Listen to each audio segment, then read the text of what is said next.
Our kids have been put into a war long before they've been conceived. If this country don't give a damn about our kind, what makes you think they'll have mercy upon our seed?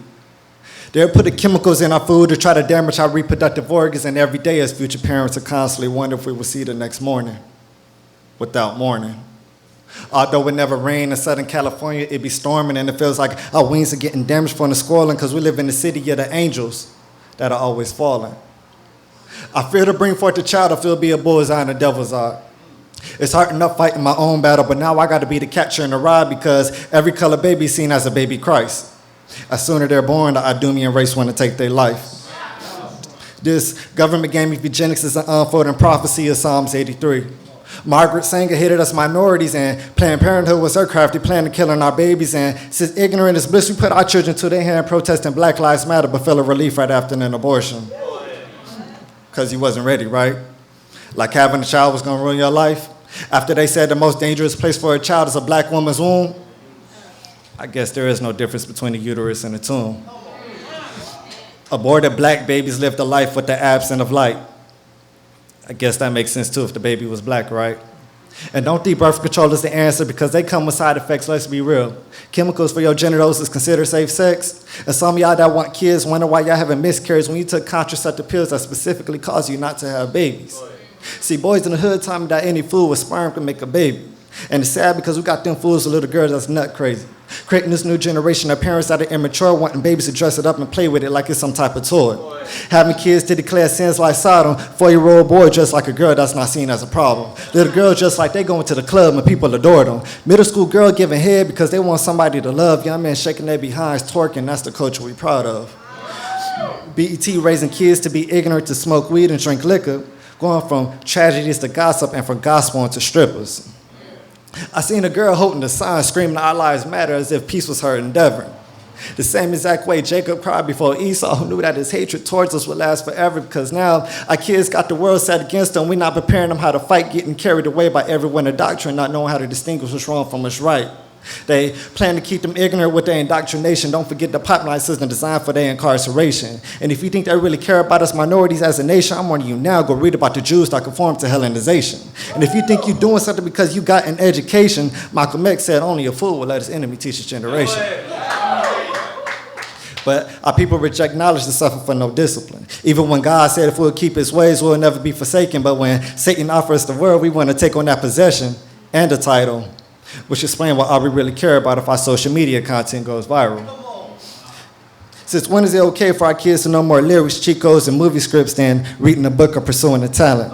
We got high expectations but wrong intention. America dream chasing to be full of abomination. To be young and minority in America is like the greatest riddle. We automatically become criminalized as if we holding the Arizona in the bag of Skittles. Kids know how to hide from the cops before they learn how to read and how to be sexually active before they finish puberty. Trapped in virtual worlds, we call that the Matrix, not reality. Call of Duty is not a game. We're getting killed by white supremacy. Would you rather prevent the problem or wait till it happened to fix it? God sends us prophets all the time, but our people never like to listen. Instead, we clear the pretense of God by religious denominations and wonder why we end up with all these spirits of desolation. All I see and hear is cries from my people of peace and to be free. And there's distress because we have completely forgotten our history from all the times we didn't have to worry. Like in the beginning, how Adam had access to every single tree. God made man in his image and said, by my laws have I nurtured thee. And for prosperity, take this land that flow with milk and honey, where your fruit shall increase, and thou shalt call that place Jerusalem, which means the foundation of peace. I'm going to say that again. All I see and hear is cries, my people of peace and to be free. And there's distress because we have completely forgotten our history from all the times we didn't have to worry. Like in the beginning, how Adam had access to every single tree. God made man in his image and said, by my laws have I nurtured thee.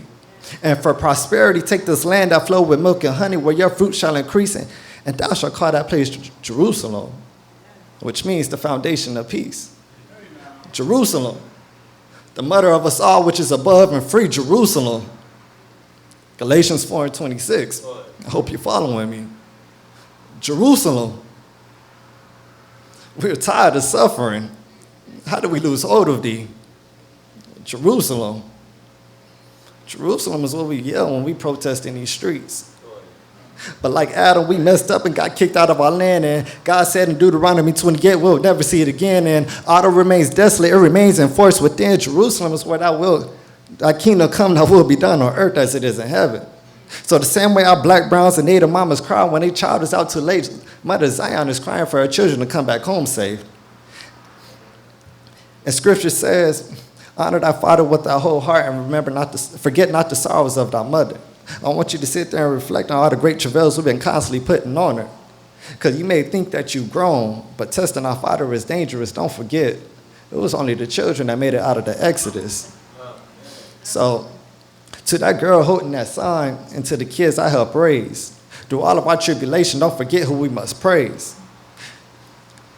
And as we walk through this wilderness again, you will have to fight to endure.